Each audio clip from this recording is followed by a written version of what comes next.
Bismillahirrahmanirrahim. Assalamualaikum warahmatullahi wabarakatuh. Innal hamdalillah nahmaduhu wa nasta'inuhu wa nastahdihi wa nastaghfiruh. Wa na'udzu billahi min shururi anfusina wa min sayyiati a'malina may yahdihillahu fala mudilla lahu wa man yudlil fala hadiya lahu wa asyhadu an la ilaha illallah wahdahu la syarika lahu wa asyhadu anna Muhammadan 'abduhu wa rasuluh.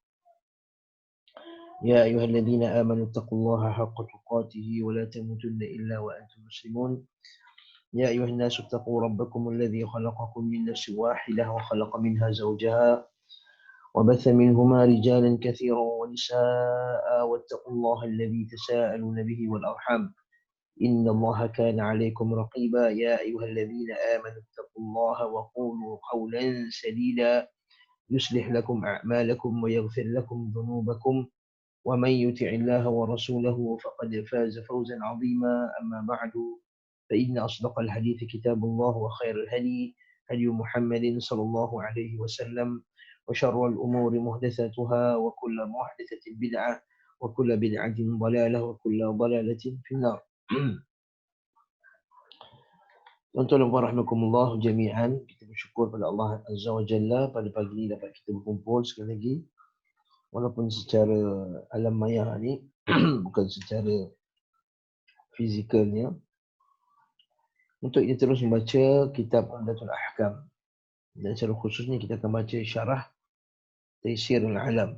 Taysirul Alam syarah Umdatul Ahkam, iaitu Syekh Abdullah bin Abdul Rahman bin Salih Ali Bassam. Syekh Abdul Rahman Al-Bassam, Abdullah bin Abdul Rahman Al-Bassam. Dan kitab ini antara kitab yang sesuai, sangat sesuai bagi syarah yang baik untuk orang yang dalam peringkat permulaan untuk membaca syarah hadis Umdatul Ahkam. Ada banyak syarah yang lain seperti syarah Ibn Daqiq Al-Ain, syarah Ibn Al-Mulaqqin. Tapi itu semua syarah-syarah yang berat. Perlu ada penguasaan bahasa Arab yang baik, serta ada ilmu-ilmu alat yang cukup. Ilmu alat ni maksudnya ilmu ni para ulama' dia kata terbagi kepada dua. Satu dipanggil ilmu maqasid, yang kedua dipanggil ilmu wasail. Ilmu wasail ni iaitu apakah dia jalan-jalan kepada nak memahami ilmu maqasid. Ilmu maqsad ni ialah ilmu yang perlu kita pelajari seperti Al-Quran, hadis, fiqh, akidah. Ini 4 ilmu maqasid. Tafsir, hadis, akidah, fiqh. Ini ilmu maqasid, ilmu maqsad, ilmu maqasid. Maksudnya kalau kita tak ada alat pun kita kena mengaji juga.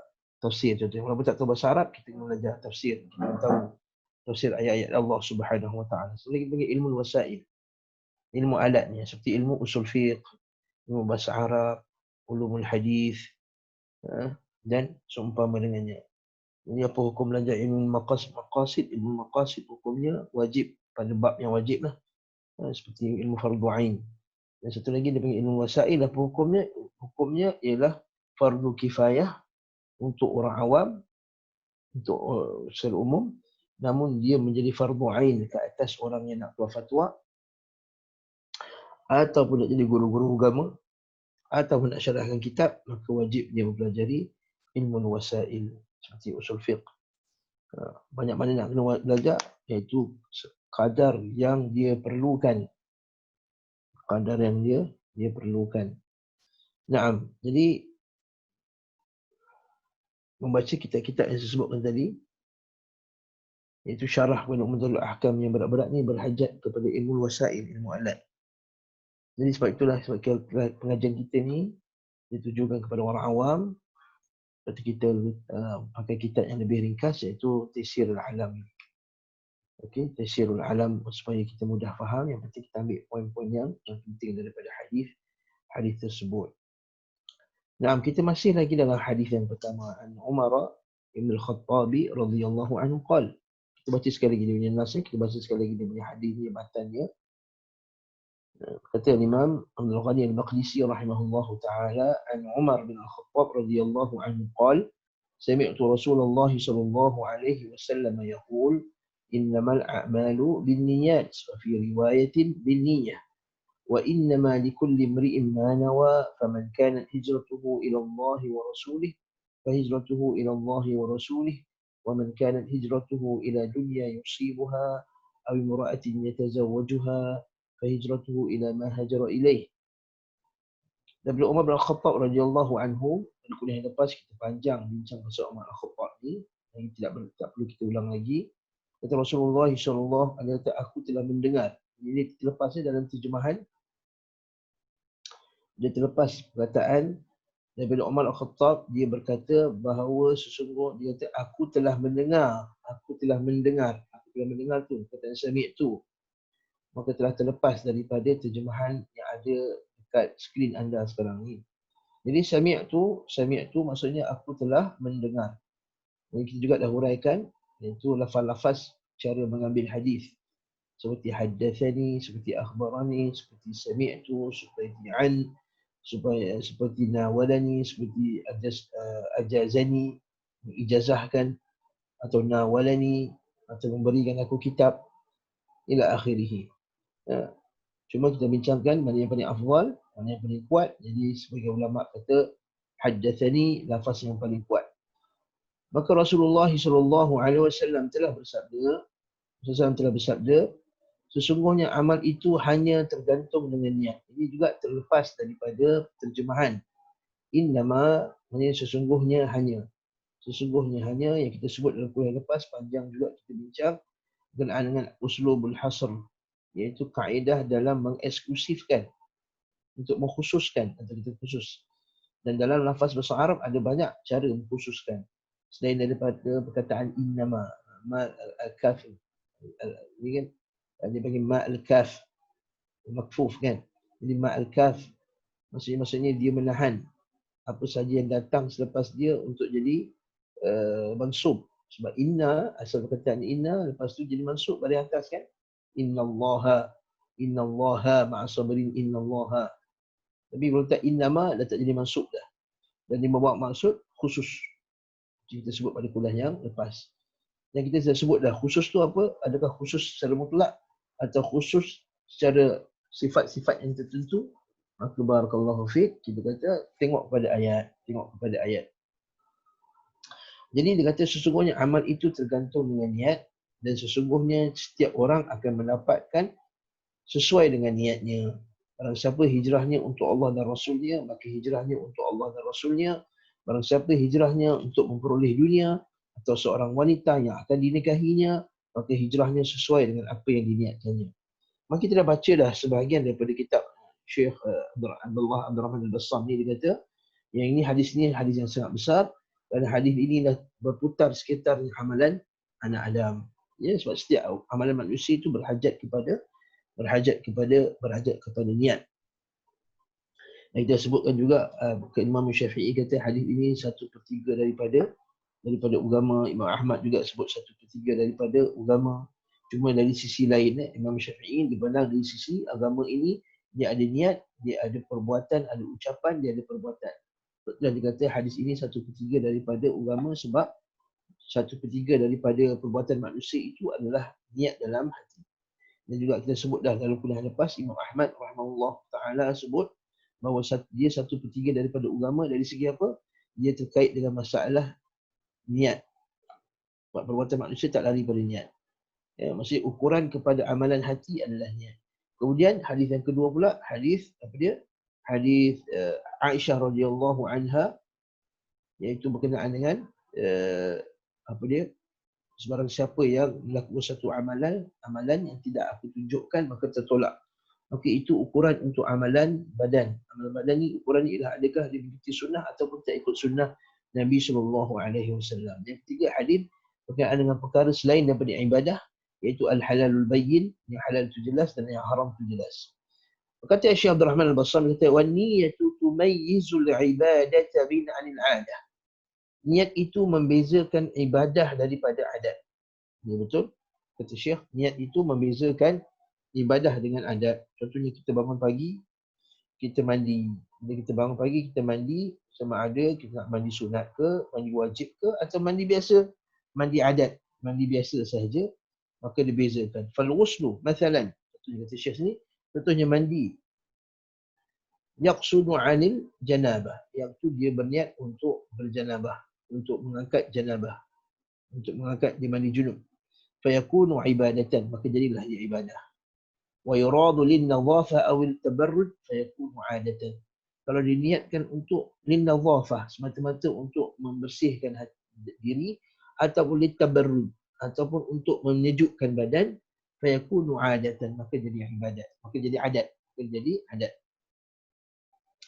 Kat sini ada satu poin yang penting kita perlu beri perhatian, tuan-tuan rahmatullah. Niat ni dia memberi kesan kepada 3 perkara. Niat ni beri kesan kepada 3 perbuatan manusia. Satu, niat memberi kesan kepada amalan hati. Yang kedua, niat beri kesan kepada amalan perbuatan fizikal. Dan yang ketiga, memberi kesan kepada ucapan. Jadi setiap ni ucapan ada niat, perbuatan badan itu ada niatnya, masalah hati juga ada niat. Kan? Sebab tu Nabi kata innamal a'mal. Sungguhnya amal, dan amal tu dia ada amal qalbi, dia ada amal apa?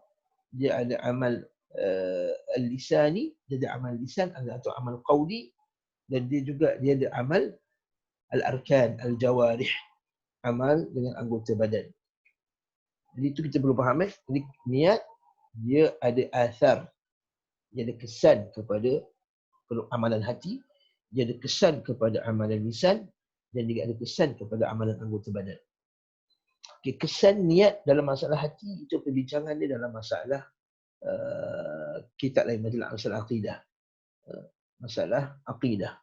Seperti i'tiqad dengan sedemikian, kita i'tiqad berkenaan dengan alam ini sedia ada, masalah ikhlas, masalah sabar, masalah hasad, masalah apa saja yang terkait dengan amalan qalbiyah, itu bincangannya bukan dalam kitabul furu', iaitu kitab fiqh, tapi bincangan dalam kitab akidah. Adapun yang kita nak beri perhatian kat sini ialah amalan yang terkait dengan perbuatan dan ucapan. Jadi kat sini kita perlu tahu bahawa pertama, niat dia memberi kesan kepada perbuatan kita dari 2 sisi.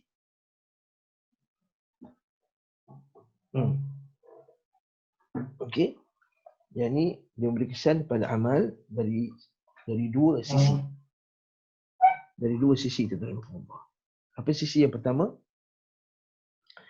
Iaitu sisi yang pertama adalah kesan kepada ganjaran amalan. Satu kesan dari segi ganjaran amalan. Satu kesan dari segi ganjaran, dipanggil al-isabah. Kalau kita boleh lukis sikit bagus juga kan?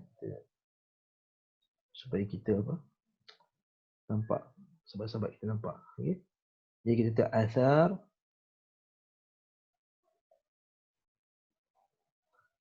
an-niyah.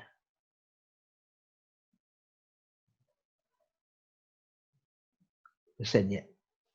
Dia kesan niat dari segi pertama al-isabah.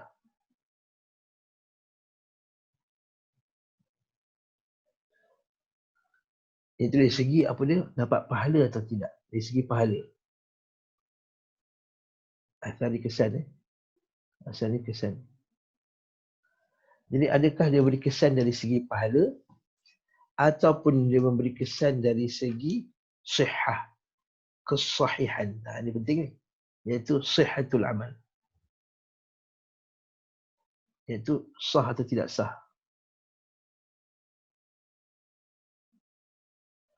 Niat ada kesan. Niat ada kesan kepada pahala dan niat juga ada kesan kepada kesahihan amal. Mana sah ke tak amal tersebut. Sah ke tak amal tersebut. Okey, mari kita tengok dari segi pahala dulu. Dari segi al-isabah dulu. Dari segi pahala. Okey. Kalau kita tengok hadis tadi, Nabi kata, sesungguhnya amal itu dengan niat. Dan setiap orang dia akan dapat berdasarkan apa yang diniatkan. Jadi ayat yang pertama tu cerita pasal ada ke tak niat dalam amal tersebut. Yang kedua, dia kata apa? Setiap orang akan dapat berdasarkan apa yang diniatkan. Maksudnya dari segi pahala, pertama tu sah amalannya, kedua tak sah amalannya. Adapun dari segi pahala amalan ini, maka dia niat sangat penting untuk menentukan ada pahala atau tidak. Pertama, niat itu menentukan dia ada pahala ataupun tidak. Sehingga kan para ulama sebut, sehingga kan niat ini pada semua jenis amalan. Tak kira lah apa saja amalan. Sama ada amalan itu adat ke, amalan adat ke, atau ibadat. Sama ada amalan itu amalan perbuatan atau amalan meninggalkan. Semua ini akan dapat pahala jika dia niat dia betul. Jika niat dia kerana Allah Subhanahu Wa Taala. Maknanya dari segi pahala mesti kena dia niat. Dia takkan ada pahala tanpa dia niat. Hatta pada perkara-perkara, kalau perkara ibadat makruf. Jadi dia salat, niat dia kerana Allah Subhanahu Wa Taala. Maka dapat pahala salat. Dia sedekah kerana Allah Taala, dapat pahala sedekah. Dia pergi umrah kerana Allah Taala, dapat pahala umrah.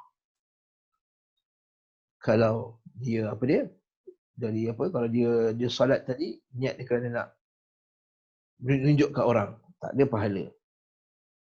Kalau niat dia umrah semata-mata nak berniaga, bisnes, tak ada pahala. Okay.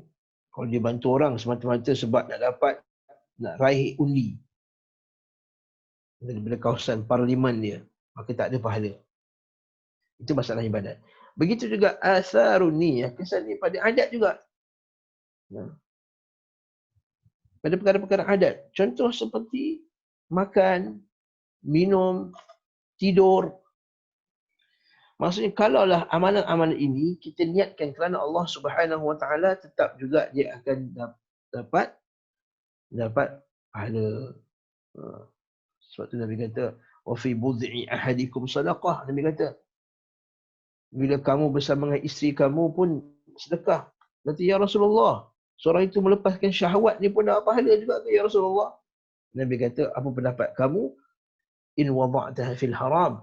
Bagaimana pendapat kamu kalau kamu letakkan, maksud kamu berjima pada tempat yang haram. Maksud kamu letakkan, maksudnya kamu melakukan jima itu pada wanita yang haram. Dapat dosa tak? Dapat dosa. Macam tu juga. Kalau kamu lakukannya pada tempat yang halal dan niat kamu untuk membersihkan diri daripada melakukan maksiat, maka dapat juga pahala. Okay. Sehingga hadis Nabi SAW yang disebut, hadis Sahih Muslim tu, sehingga kan sedekah yang paling afdal itu ialah bila kamu masukkan makanan ke dalam mulut isterimu. Hatta wada'a luqma fi zawji wa auladihi, sehingga dimasukkan makanan dalam mulut anak-anaknya dan isterinya juga, dapat pahala. Hatta dia pergi shopping pun tujuannya al-ihsan. Niatnya anak al-ihsan ila auladihi wa azwajihi, untuk melakukan ihsan, untuk melakukan kebaikan kepada isteri dan anak-anaknya, memasukkan kegembiraan kerana Allah Subhanahu Wa Taala, maka dapat juga pahala. Dekat sini kita ajaban li amrul mukmin. Ini kata baik bagi seorang mukmin.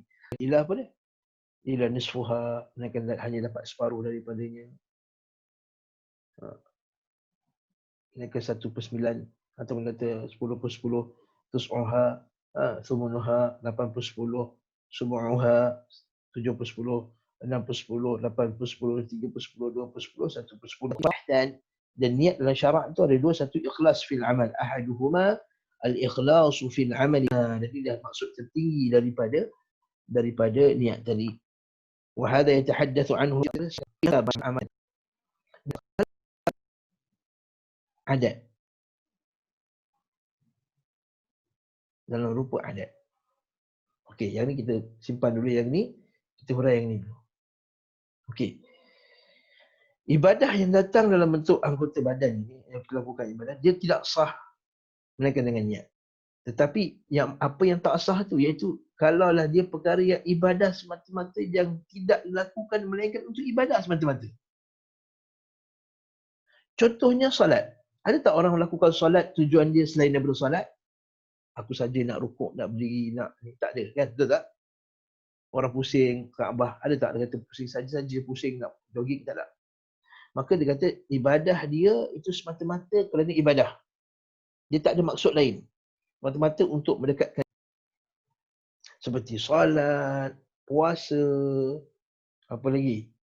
haji, wudu, di sisi mazhab Syafi'i, mazhab jumhur, wudu.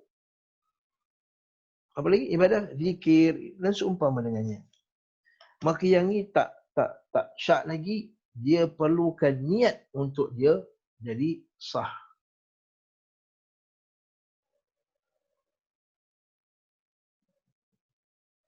Okey, perlukan niat untuk jadi sah. Contoh mudah. Kalaulah dia tak makan daripada subuh sampai maghrib. Lepas tu dah maghrib, dah azan maghrib dia pun dia makan. Dah maghrib dia makan, kawan dia kata, "Yusuf kau ni makan pelahap sangat ni. Lapar sangat." Aku daripada subuh sampai maghrib aku tak makan apa pun. Dia kawan dia kata, "Kalau macam tu baik puasa je." Kalau macam tu aku puasalah tadi. Kalau macam tu aku puasalah. Yang tadi tu yang aku tak makan tu aku kira puasa. Sah ke tak sah? Tak sah sebab dia tak niat. Dia tak sah sebab dia tak niat. Kan? Apatah lagi kalau puasa sunat boleh lagi. Kalau puasa sunat boleh tengah-tengah hari tu dia boleh lagi niat. Kalau tak makan apa pun. Pas lagi sebelum zuhur. Okey. Tapi kalau dia dah, barakallahu fik, dah waktu maghrib dah, dia tak niat lagi. Apatah lagi kalau puasa fardu. Kan Nabi kata, "La sawma liman lam yubayyitin niyah minal lail." Tidak ada puasa bagi orang yang tidak berniat pada waktu malam. Ini tak sah. Sebab dia amalan ibadah semata-mata, at-ta'budi, mahab. Contoh lain, dia kerja syarikat haji. Dia bawa lah bas, apa semua, dia bawa kereta apa semua, bas ke dia bawa orang jemaah. Ataupun dia mentawif. Kan, dia bekerja dengan syarikat tu, dia pun pergilah sampai ke Arafah. Dia kata, dah lalang ke Arafah ni, tengok semua berdoa. Aku pun niat wukuf jugalah. Boleh ke tak boleh? Tak boleh. Sebab dia kena niat sebelum tu lagi. Dia kena niat sebelum tu lagi. Juga dengan orang yang tolak kursi roda, kat masa pergi umrah kan ada kan pekerja-pekerja tolak tu. Okey, dia pusing sekali, tak niat pun dia. Dia tak niat, dia dapat pahala tak? Tak dapat pahala walaupun dia pusing satu kali sekalipun, dia tak dapat niat tawaf. Kalau semata-mata dia nak tolak orang tadi, dia tak ada niat nak ibadah.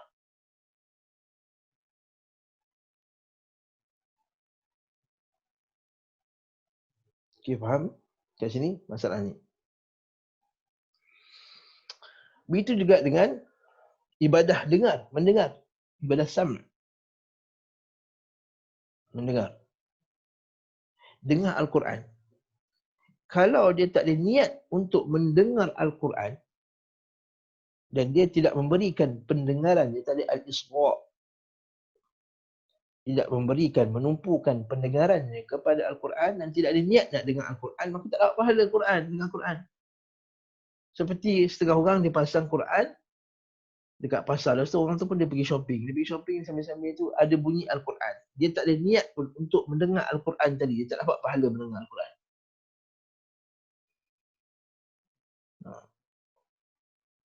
Jadi dia kata la yusabu illa mustami'an. Jadi dia mesti mustami'. Dia perlu memberikan pendengaran, iaitu dia mestilah apa dia?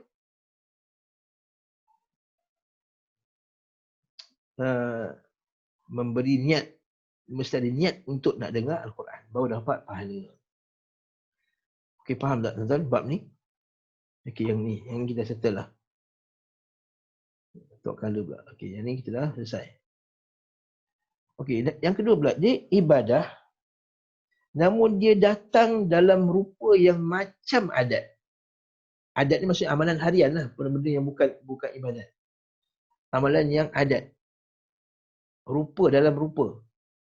Dia ibadah tapi rupa dalam rupa macam rupa adat. Contohnya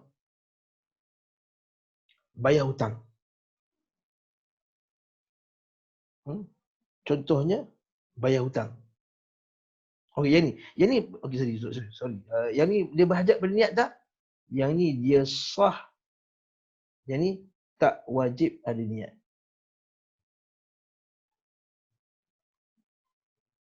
Maknanya dia sah tanpa niat. Yang ni tidak sah tanpa niat.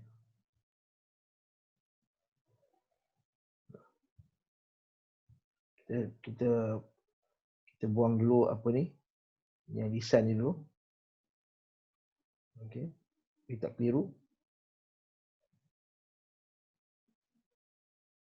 Nampak? Yang ni tidak sah menaikkan tanpa. Yang ni tak sah tanpa niat. Ibadah semata-mata.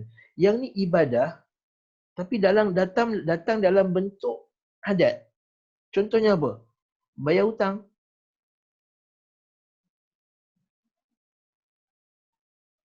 Yang satu lain. Apa lagi? Istinja. Yang ketiga.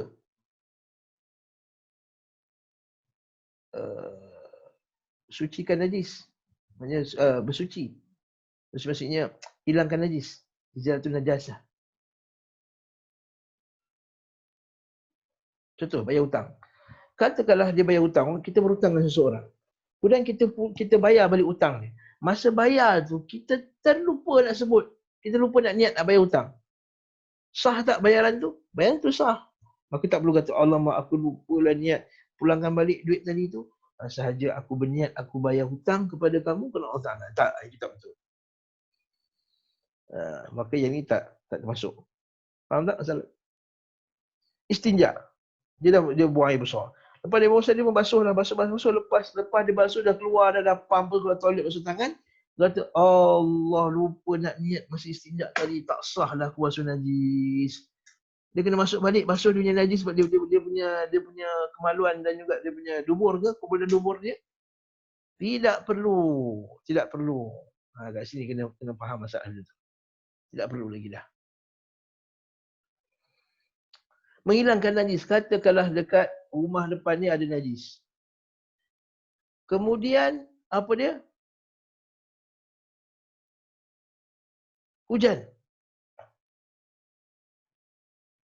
Hilanglah najis tu daripada tempat tersebut. Maka perlu Allahu Akbar, aku tak niat nak bersihkan najis ni tadi. Hujan turun, tak berniat nak bersihkan. Allah, suci ke tak suci? Suci, sah juga. Kita sah juga. Okey. Jadi masalah ni kita perlu pandang. Jadi apa saja ibadah yang namun rupanya datang dalam rupa adat seperti menghilangkan najis, seperti basuh, seperti bayar hutang. Okey. Seperti mengembalikan barang. Kan? Orang tu dia bagi kita, dia amanahkan kita. Dia amanahkan kita menjaga satu barang. Kita pun jagalah barang tersebut. Okey. Dan kita pulang balik kat dia. Kita terlupa nak niat. Pulangkan. Adakah maksudnya tak sah pemulangan tu? Tak juga. Jadi, barakallahu fiik. Yang ni, masalah ni kena faham tu. Ini amalan anggota badan. Dia sebut tadi, ini dari segi kesahihan, sah atau tidak sah. Pahala tak syak lagi, semua ni kena niat. Dari segi pahala, semua ni kena niat. Pahala, semua ni niat. Maksudnya kalau dia bayar hutang tadi, tak ada niat nak bayar hutang. Dia tak tersengaja bayar hutang. Dia terlepas daripada hutang. Tapi tak dapatlah niat membayar hutang. Istinja pula. Dia pula dah tak tahan sangat. Dia membasuh-basuh keluar. Allah lupa nak niat bersucikan Allah Ta'ala. Bersucikan Allah Ta'ala. Iaitu mensucikan badan kerana nak ikut sunnah Nabi SAW. Maka terlepas dah dia daripada pahala tadi. Tapi yang kita bincang sekarang ni bukan dari segi pahala. Isabah bukan dari segi. Kita cerita pasal sihah. Kesahihan. Jadi kalau tak ada niat dalam ibadah, namun ibadah tu rupa datang dalam bentuk adat, maka dia sah walaupun tak ada niat. Kalau ibadah itu semata-mata ibadah al-mahdah, solat, zakat, puasa, haji dan segala apa yang terkait dengannya, maka dia tidak sah tanpa niat. Dan termasuk dalam yang ni ialah bersuci, maksudnya wuduk, tayammum. Nampak? Jadi basuh najis kat sini, betul tak? Betul tak? Membasuh najis kat sebelah sini, hilangkan najis.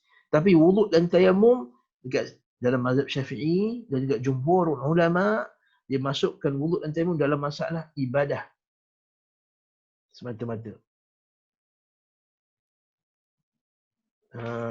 Ibadah semata-mata. Tayyib. Okey? Okey.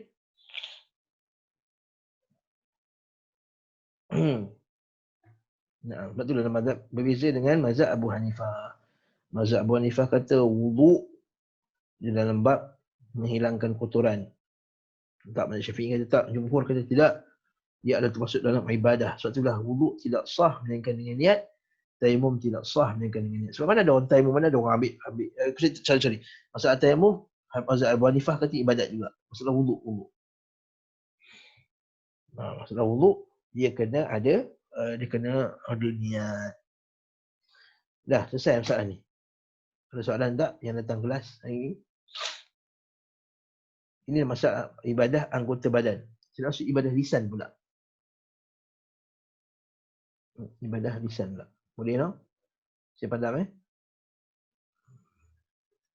Okay. Ibadah lisan pula. Kita ibadah lisan pula macam mana?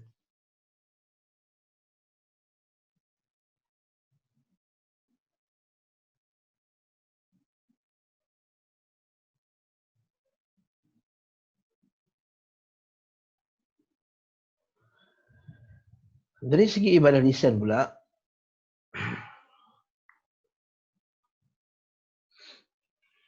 ibadah lisan pula, Allahu Akbar. Dari segi ibadah lisan pula, maka ibadah lisan ini, kita kata apa saja ibadah yang terkait dengan lisan, dia tidak sah melainkan dengan niat. Satu ibadat.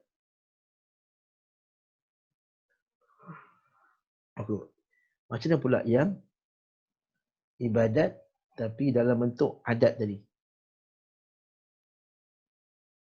Yang ni kita kena tengok.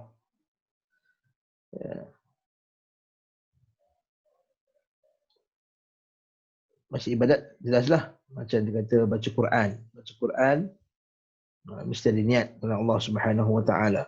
Jadi kalau dia dia tak dia baca apa, dia tak sedar, dia tak ada niat, maka tak dapat pahala. Okey? Cuma kalau dalam ibadat, dalam perkara-perkara yang seperti perjanjian contohnya. Seperti nikah dan lain-lain. Perlu tak ada niat? Maka kita kata yes, perlu ada niat, wajib ada niat. Wajib ada niat. Okey. Bagaimana pula kalau orang dia ucapkan sesuatu tanpa niat?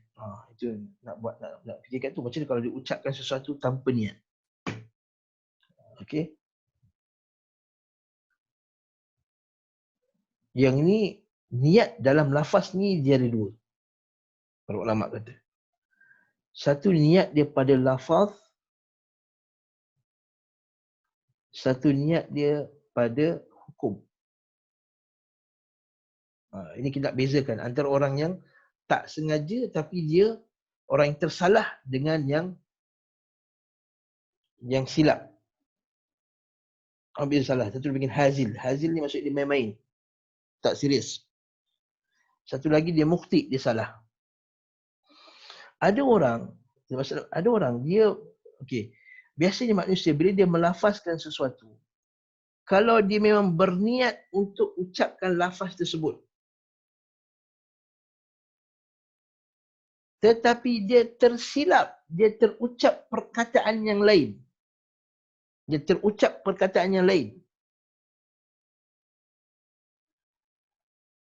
Maka barakallahu fiik, hukum dia tak jatuh. Pening kau kata lelaki tu masa tidur. Katakan nama dia Mah. Rosmah, aku ceraikan kau Rosmah. Masa dia tidur. Itu dia tak sedar. Tak kira juga. Kan masa dia gila, tak kira juga. Okey? Tapi kalau dia masa sedar pula dia tersilap. Dia nak perkataan lain, dia terkeluar perkataan lain. Nak sebut tak nak, tersebut talak. Kan? Abang, macam mana bang nak pergi tak ni balik kampung? Talak. Nak sebut tak nak, tersebut talak contohnya. Itu tak kira. Yang kedua, memang dia tak niat nak sebut talak. Iftatahal bihi al-Imam al-Bukhari. Imam al-Bukhari telah membuka kitab ini, rahimahullah, kitab sahihnya, lidukhulihi fi kulli mas'alatin min masail al-ilm. Kerana masuknya hadis ini dalam setiap masalah ilmu. Bahkan sebagian ulama kata dia termasuk dalam 70 bab ilmu. Masya Allah masalah niat ni. Sebagian salaf kata, aku berharap ada seseorang itu dia memang takhasus bab niat. Allahu Akbar. Maksudnya takhasus dia dan maksudnya perkhususan dia ialah perkhususan niat. Wa kullu babin min abwabihi. Apa kesimpulan daripada hadis ni? Ma yu'khadhu min al-hadis bahawa anna madar al-a'mali 'ala niyyat. Bahawa putaran amal itu atau kita kata orbitnya amalan itu ialah sekitar pada niat. Sihhatan wa fasadan wa kamalan wa naqsan. Dari segi sahihnya, sah tak sahnya, wa fasadan, rosak tak rosaknya, wa kamalan, sempurna tak sempurnanya, wa naqsan, dan kurang tak kurang. Jadi dari segi pahala, dari sebutkan bahagian pertama al-isabah tu yang besar atau kecil berdasarkan keikhlasan dan juga berdasarkan ketaatan, berdasarkan ketepatan daripada sunnah Nabi SAW. Wa ta'atan wa maksiyatan, taatan atau maksiat. Dan bezakan antara taat dengan maksiat itu adalah dengan niat. Nampak macam orang tu solat, tapi solat dia ria'an nas, macam orang munafik solat. Maka dia solat tu solat dia maksiat. Tapi kalau solat kepada Allah Ta'ala, ta'atan. Faman qasada bi'amalihi ria'a athimah. Kata Syekh, barang siapa yang berniat dengan amalnya riak, tujuan untuk amalnya ialah riak, athimah, maka dia berdosalah. Wa man qasada bil jihadi mathalan i'la'a kalimatillah, maka siapa yang berniat dengan jihad dia untuk meninggikan kalimah Allah Ta'ala, faqad kamula thawabuhu, faqad kammala thawabahu, maka dia telah sempurnakan ganjarannya.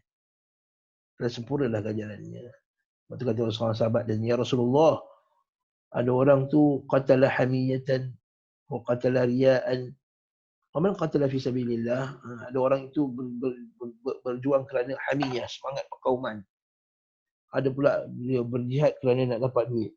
Barang siapakah orang yang berjihad kerana jalan Allah Subhanahu Wa Taala, ya Rasulullah? Nabi kata, man qatala litakuna kalimatullahi hiyal ulya fa huwa fi sabilillah. Maka siapakah dia? Maka Nabi kata, barang siapa yang keluar berperang untuk meninggikan kalimah Allah Taala, maka dialah itu orang yang niat dia benar, niatnya benar. ومن قصد ذلك الغنيمة معه نقص ثوابه. Barang siapa keluar pergi berjihad, tujuan dia nak jihad, tapi nak jihad dan nak juga apa? Harta rampasan perang. Naqasa thawabuhu, kuranglah dia punya ganjaran dia. Wa man qasada al-ghanimata wahdaha lam ya'tham.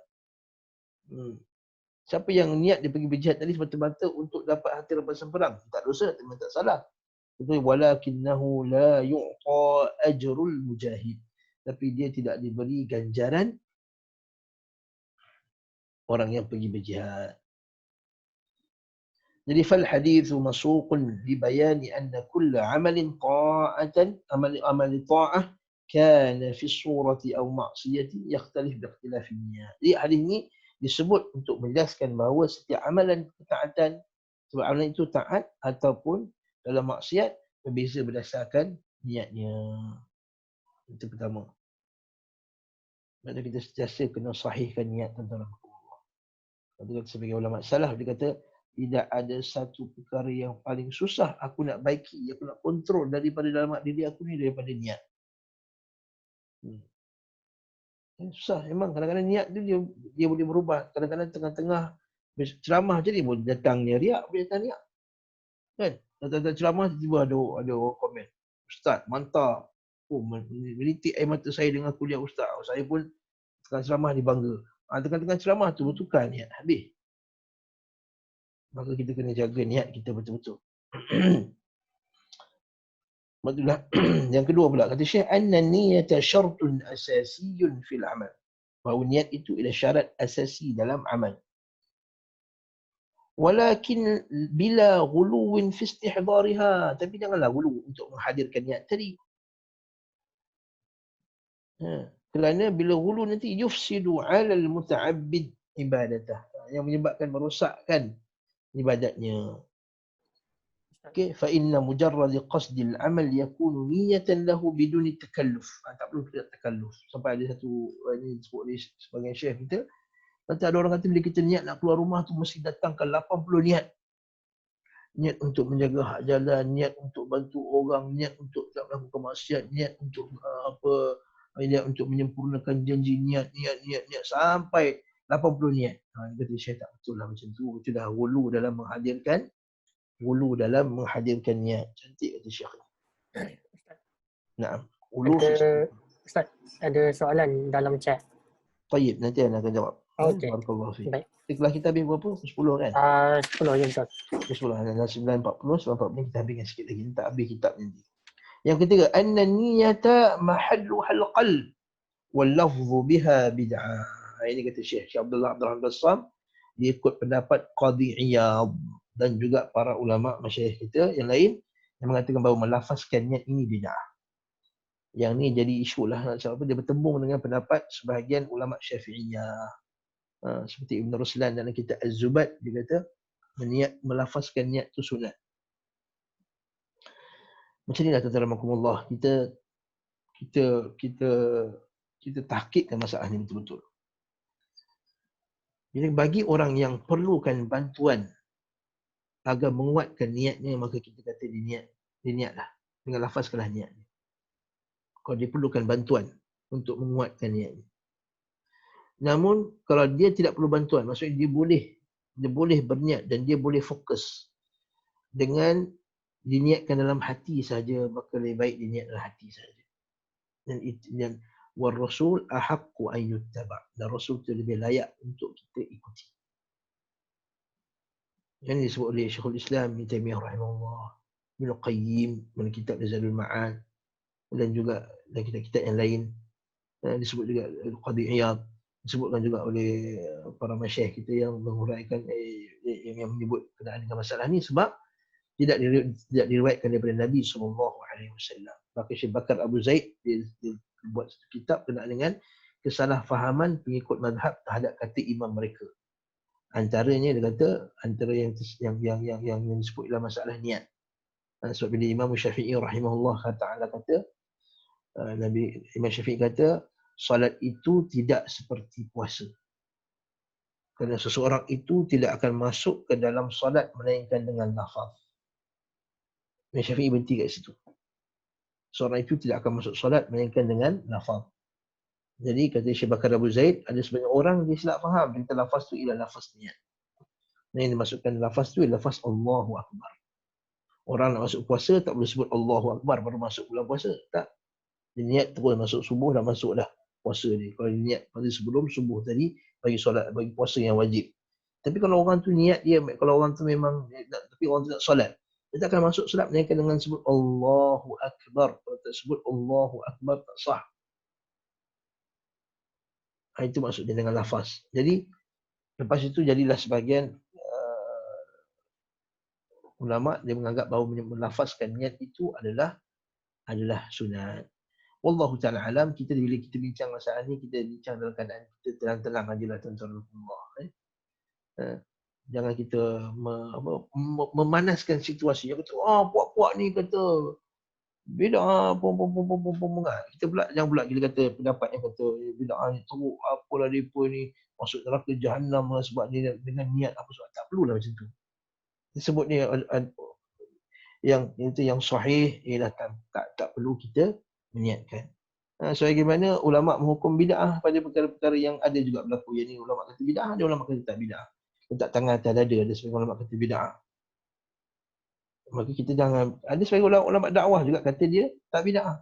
Jadi masalah ni kita perlu berbincangannya secara tenang dan juga ilmiah. Secara tenang dan juga ilmiah. Yang keempat, wujubul hadr minar riya'. Hadis juga ialah Iaitu untuk mengingatkan kita kepada faedah seterusnya, itu wajibnya kita berjaga-jaga daripada riak dan sum'ah. Apa itu riak dengan sum'ah? Jadi perosak niat ni, perosak keikhlasannya ada 3 tentang nama Allah. 1 riak, yang kedua sum'ah, yang ketiga ujub. Riak iaitu dia berlakukan satu amal sebab nak tunjuk kat orang. Niatnya melakukan satu amal kerana pujian manusia. Maksudnya masa dia beramal tu, dia niat dia untuk manusia. Masa dia beramal. Ingat ya, riak tu masa dia beramal.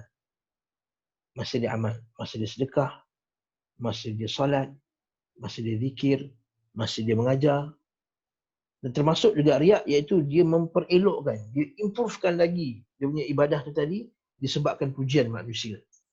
Barakallahu fiik. Yang ni panggil riak. Semua soleh tu tadi. Katakanlah malam tadi dia qiyamul lail. Sum'ah ni dia lepas dah habis amalan tu dia pergi cerita kat orang. Malam tadi, oi seronok betul aku qiyamul lail. Khusyuk betul sebab malam tadi sejuk. Biasa panas. Malam tadi sejuk pula. Aku rasa khusyuk betul masa qiyamul lail. Dapatlah aku khatam 2 juz malam tadi. Itu sum'ah. Sum'ah. Nabi kata man samma'a samma'ahu Allah yaumil qiyamah. Siapa yang suka mendengar-dengarkan amalan baiknya pada orang, maka Allah Ta'ala akan memperdengarkan kepada orang lain amalan buruknya di akhirat kelak. Jadi hati-hati. Yang ujub pula dia rasa hebat dengan amalan dia. Walaupun dia tak cerita kat orang, walaupun dia tak cakap kat orang, sikit pun. Dia kata, oh hebatnya aku. Tengok, aku sembahyang malam. Dia tak sembahyang malam, nampak ni. Nama dia pengurusi masjid. Datang subuh ke time azan, dia ngam-ngam je. Aku setengah jam dah sampai. Ini yang ujub. Merasa dirinya hebat. Maka barakallahu fiik, ini semua merosakkan. Riak yang paling buruk sekali. Waktu Nabi kata inna akhwafa ma akhafu alaikum asyirkul asghar wa ma syirkul asghar ya Rasulullah ar-riya, yasir riya. Ini perkara yang paling aku takut berlaku kepada kamu wahai sahabat-sahabatku sekalian. Maksudnya Nabi kata perkara paling aku takut berlaku kepada kamu. Kamu tu ketika Nabi ucapkan depannya Abu Bakar, Umar, Uthman, Ali, Abu Ubaidah al-Jarrah, Fa'ala bin Ubaidillah, Abdurrahman bin Auf, Sa'id bin Zaid, Sa'ad bin Waqqas, semua yang hebat-hebat. Okey. Tapi Nabi takut. Waktu Nabi kata ana aghna syuraka'i an syirk. Akulah orang paling tidak layak untuk disyirikkan dengan sesuatu. Faman amila amalan asyraka fihi ma'iya ghairihi taraktuhu wa syirkah. Barang siapa yang melakukan satu amalan dan masa amalan tersebut dia ada niatkan orang lain, maka aku akan tinggalkan dia. Aku tinggalkan amalan dia dan di akhirat kelak aku akan kata padanya, pergi ambillah pahala engkau daripada orang yang kau nak menunjuk tadi. Okey. Itu bahaya riak. Dia sangat banyaklah hadis. Tapi kalau orang tu tengah-tengah ibadat Allahu Akbar, dia termasuk riak. Maka kalau dia lawan, maka itu dapat pahala insya-Allah. Kalau dia layan, jadi lawan. Kalau dia lawan dapat pahala, kalau dia layan maka rosak amalannya. Cuma ulama bincang, yang rosak amalan tu kalau di tengah-tengah niat, tengah-tengah amal tu rosak tak semua sekali. Maka kat sini ulama kata kalau amal tu dia yang awalnya dengan akhirnya tak boleh terpisah, maka amalan pahala dia habis terus semuanya sekali. Contohnya, kita solat 4 rakaat. Kita solat rakaat pertama, kita ikhlas, rakaat kedua kita ikhlas, rakaat ketiga kita riak. Rakaat ketiga kita riak, rakaat keempat kita riak, kita bagi salam. Dapat pahala tak? Tak dapat pahala. Sebab amalan solat zuhur tak boleh pisah antara rakaat kedua, pertama, 1, 2, 3, 4. Tak boleh pisah. Tapi kalau amalan tu boleh terpisah dan sah kalau terpisah. Contohnya, masa dia sedekah RM10 pertama dia ikhlas. Sedekah RM20 kedua dia ikhlas. Sedekah RM10 yang ketiga, masa tu masuk padanya riak. Maka yang pertama dan kedua tu diterima sedekahnya, yang ketiga dan yang keempat tak terima sedekah. Sebab apa? Ibadah sedekah tu boleh terpisah-pisah duit tadi. Tapi kalau tak boleh pisah dengan solat tadi, mana boleh pisah rakaat pertama, rakaat kedua, 3, 4, maka tolak sekali semua amalannya. Dan keadaan ibadahnya sah. Nanti kita akan bincang pula masalahnya dengan hadis yang kedua, iaitu boleh ke ibadah tu sah tapi tak ada pahala? Boleh. Yang kelima, wujubul i'tina' bi amali qulub wa muraqabatiha. Itu wajib kita beri perhatian kepada amalan hati dan kita memeriksanya, muraqabah. Sentiasa memberi tengok je. Muraqabah ni macam orang invigilator peperiksaan tu, tengok je macam tu, muraqabah. Yang keenam, annal hijrata minal biladi syirk ila biladil Islam min afdal ibadat. Jadi hijrah daripada negara syirik ke negara Islam, maka ialah ibadat yang paling afdal, bahkan wajib. Bilakah wajib seorang itu berhijrah ke negara syirik? Wal hijratu min baladi syirki ila baladi Islam fardun ala kulli muslim. Fardu. Tapi bila wajib dia berhijrah daripada negara kafir ke negara Islam?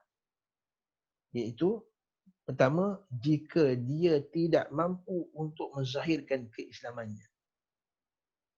Bila dia tak mampu untuk zahirkan keislaman. Apa maksud tak mampu zahirkan keislaman? Iaitu dia tak boleh kata ini syirik. Sembah berhala ni syirik. Dia tak boleh sembelih korban depan rumah dia. Bukan depan rumah, tak boleh lakukan ibadah sembelih korban lah maksudnya. Okay? Dia tak boleh pakai hijab, dia tak boleh pakai hijab dia yang sempurna. Dia tak boleh simpan janggut.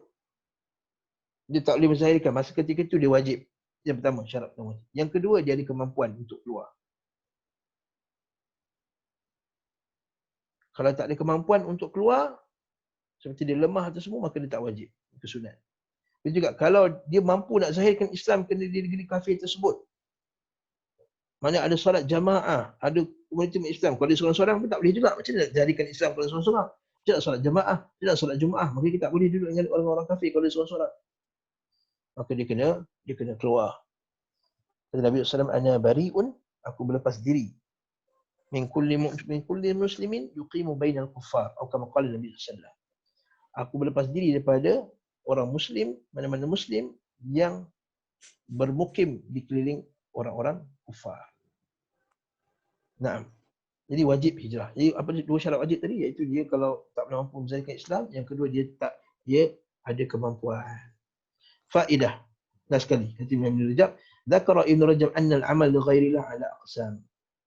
Berkata Imam Rajab, amal kerana selain Allah Ta'ala ni ada beberapa bahagian. Fataratan yakunu riya'an mahdha. Ada sebagainya riak semata-mata. Riak semata-mata ini dia tak ada niat langsung. La yaqsudu biha siwa mura'atil makhluqin litasil gharad dunyawi. Tak ada niat kerana Allah Subhanahu Wa Ta'ala langsung. Ini kafir terus. Riak tu pula ada level dia. Satu panggil riak mahdha. Riak mahdha ni itu riak yang tak ada langsung niat kerana Allah Ta'ala. Ni riak ni orang munafik dia yang buat. Wala syakka fi annahu yahbitul amal. Kata Syekh, yang riak yang sebegini tidak dilakukan oleh orang mukmin.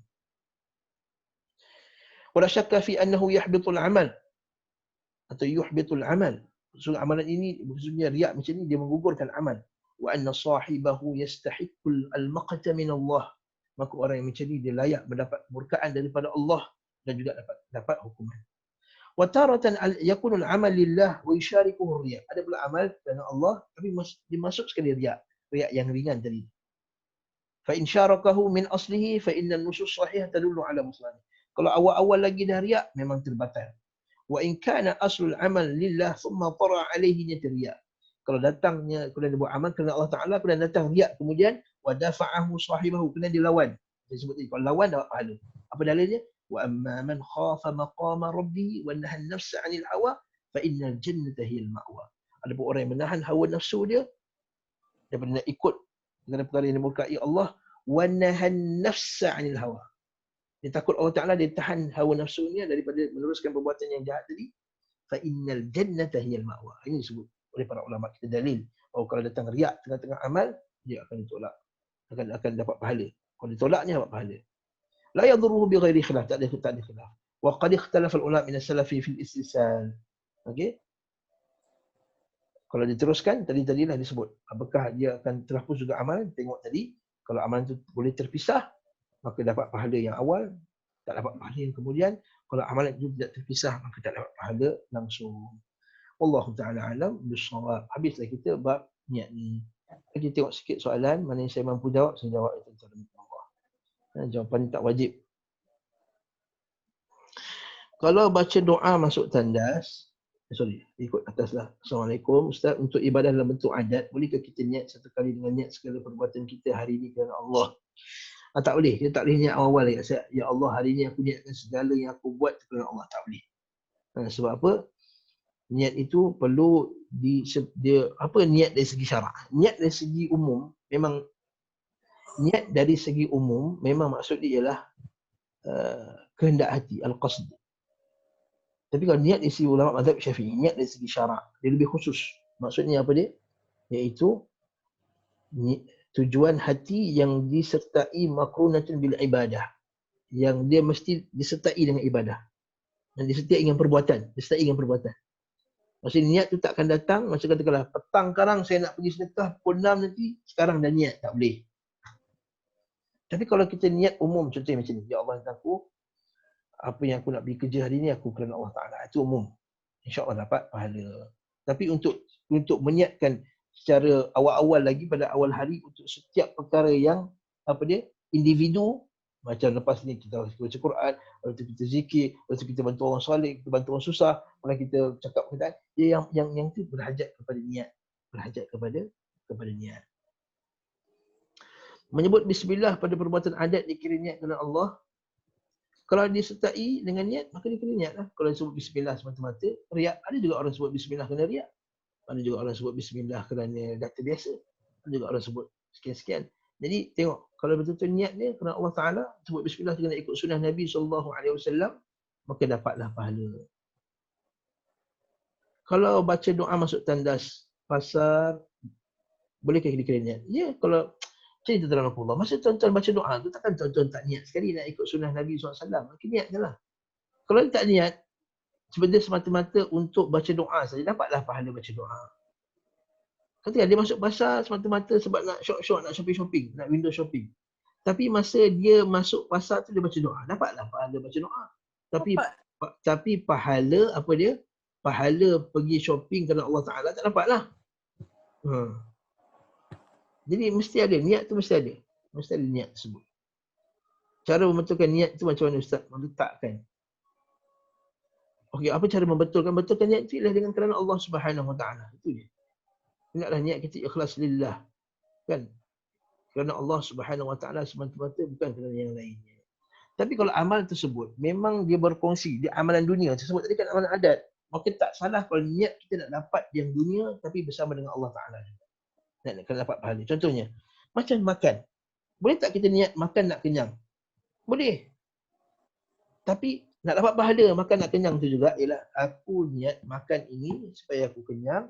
Lepas ini aku dah tak sakit perut, aku nak sembahyang, aku nak pergi kelas, aku nak ceramah ni 1 jam setengah ni. Kalau aku tak makan dari awal tadi kan, aku tengah-tengah kuliah, aku sakit perut, pedih-pedih perut nanti.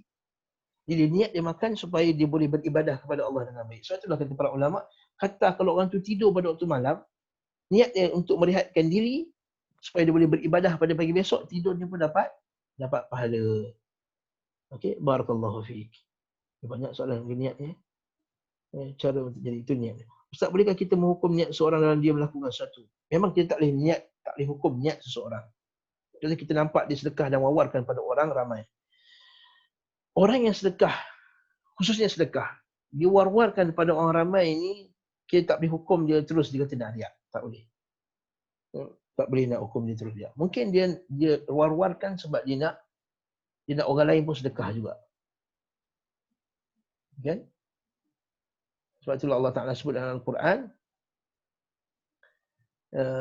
dalam surah Al-Baqarah itu, siapa yang merahsiakan ni, apa tahu apa ayat Al-Quran, Allah tiba lupa pula ayat. Ayat itu maksudnya bila kamu zahirkan sedekah itu, tak ada masalah. Tapi kalau kamu sorokkan sedekah, maka itu lebih baik. Dan bila zahirkan ni, memang kita manusia ni sangat-sangat bahaya, sangat terdedah kepada fitan. Dan kalau saya tak nasihatkanlah untuk kita zahirkan. Kadang-kadang kita zahirkan tu, tujuannya, ada banyak tujuan orang zahirkan ni. Contohnya, dia sebenarnya bukan duit dia yang dia sedekah tu. Contohnya, katakan saya daripada Persatuan Baitul Rahmah contohnya. Saya kata, sekarang kita kumpul duit untuk orang yang mangsa-mangsa, atau kita tu orang mengalami kesusahan ketika musim PKP. Ya, orang masuklah RM10,000 dalam akaun kita, beribu-ribu ringgit. Kita senyap je kita bagi orang akan pertikaikan. Apa dia ni, orang bagi duit senyap je. Maka dia pun buatlah. Nah, tuan-tuan, ni saya bagi. Maka ditunjukkan benda tersebut. Supaya apa? Nak bukti yang bahawa dia bagi. Satu. Yang kedua nak promosi. Nak promosi apa? Nak promosi supaya orang bagi lagi dekat dia punya kumpulan. Supaya banyak lagi sedekah-sedekah boleh diberi pada orang. Okey? Macam berlaku pada zaman Nabi SAW tu. Bila orang tu dia sedekah terang-terangan. Lalu orang lain ikut dia. Bila Nabi sebut man sanna sunnatan hasanatan tu. Siapa yang mulakan satu sunnah yang baik. Satu hari datang orang fakir. Nabi kata siapa nak bantu orang ni. Tak ada siapa yang nak bantu. Akhirnya berubah wajah Nabi. Nabi nampak sedih. Dan datanglah satu orang tu. Dia keluar, dia bagi duit kat orang tersebut. Bila orang tu bagi, orang lain pun ikut. Orang lain ikut. Maka dia pun, barakallahu fiik. Nabi kata, man sanna sunnatan hasanatan falahu ajruha wa ajru man amila biha min ghairi an yanqus min ujurihim syai'an ila yaumil qiyamah. Siapa yang melakukan satu amalan yang baik, melakukan sunnah lalu orang ikut, maka dapat pahala dia dan juga orang yang melakukannya tanpa dikurangkan sedikit masa hari kiamat. Maka jangan kita kata dia tunjuk-tunjuk. Yang tak boleh kita hukum dia tunjuk-tunjuk. Tapi kalaulah nampak sangat tunjuk dia, kan? Menunjuk kita ni memang kita tak boleh hukum orang, tapi wala ta'rifannahum min lahnil qaul, kata Allah Taala, kan? Kita ni boleh tahu bila orang tu tergelincir, kan? Sampai apa dalam bilik baca Quran pun nak keluar. Ini tak boleh lah. Kalau sedekah tadi ya. Tapi kalau dia menangis malam-malam, itu dia ambil gambar dia, itu tak perlu, tuan-tuan. Kata para ulama salaf, soroklah amalan baik kamu sebagaimana kamu sorok amalan buruk kamu. Sebenarnya kita ni amalan buruk kita tak nak orang lain tengok, macam itulah juga kita nak amalan soleh kita. Bukankah kita ni tak suka kalau kita ni berkongsi perkara yang khusus dengan orang lain? Ada satu malam anniversary, suami isteri, malam anniversary dengan suami isteri. Tiba-tiba tengah suami isteri tu tengah makan dekat satu dinner yang hebat apa semua. Candlelight dinner. Tiba-tiba kawan suami kita datang. Oi Mat, apa kau buat sini? Kali suami kita kata, Amir sini, join sekali, duduk. Ada. Apa perasaan kita? Suami aku ni. Balik mesti masam semua. Kata ini special. Itu juga dengan Allah Subhanahu Wa Taala. Bukan saya kata Allah tak sama kita, tapi Allah Subhanahu Wa Taala itu lebih layak untuk tidak dia nak tidur, dia kata, dia kejut, abang bangunlah abang. Belakang lebih baik daripada apa yang depan. Wallahu ta'ala, Allahumma wa bihamdika asyhadu an la ilaha illa anta. Waalaikumsalam.